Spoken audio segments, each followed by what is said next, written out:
Learning a language feels way harder than it actually is. Most people start with a burst of motivation.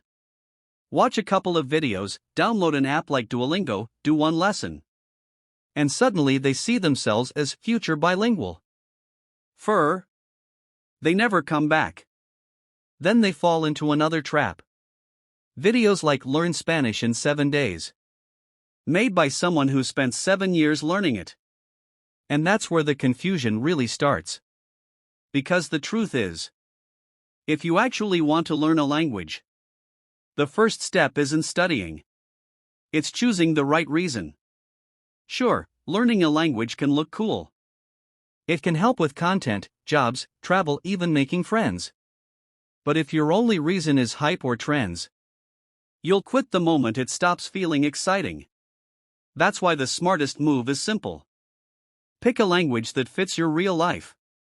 Something you'd actually enjoy sticking with. Not something that feels like homework. If you're stuck, languages like Spanish, French, or Portuguese are usually easier for English speakers. They're spoken in many places, so you get real chances to use them, instead of just studying them forever.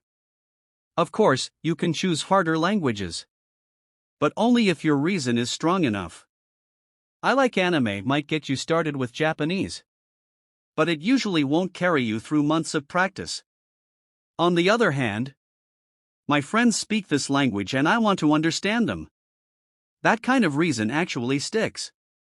Some people learn languages for school, but grades alone don't build consistency either.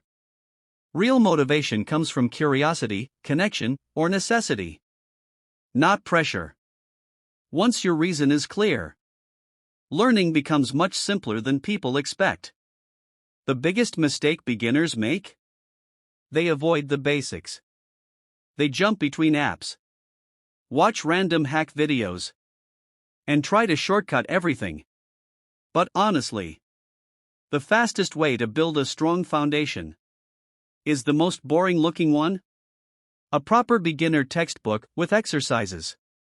It's not exciting. It takes time, but it gives you structure that most apps don't. You build grammar, vocabulary, and patterns in a way that actually sticks. After that, it's time to train your ear. Start watching content in your target language. You won't understand much at first, and that's exactly how it's supposed to be. Your brain slowly starts picking up patterns. Repeated words, familiar sounds. At first, it feels like noise. Then, things start clicking. Here's a simple trick. Choose content you understand a little. Interesting enough to keep watching, but not so hard that it feels impossible.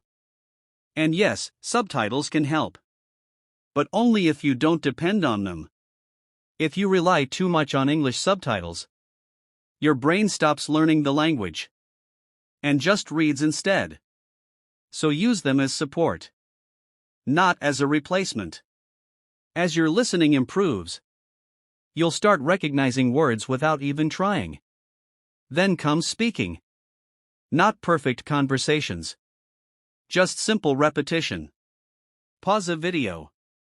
Repeat what you hear. Copy the pronunciation. Get comfortable with how the language sounds. You can even talk to yourself. Describe your day, your plans, random thoughts. It feels weird at first, but it forces your brain to actually produce the language. Recording yourself helps too. You'll notice mistakes, missing words, and where you get stuck. Then you fix those gaps next time. From the outside, it might look like you're learning alone, but this is exactly how many people become fluent. And when you finally start real conversations, everything connects. You won't know every word, but you'll know enough to keep going. And that's where real fluency begins. At the end of the day, there's no shortcut, no secret hack. Just consistency, exposure, and actually using the language. instead of just planning to use it.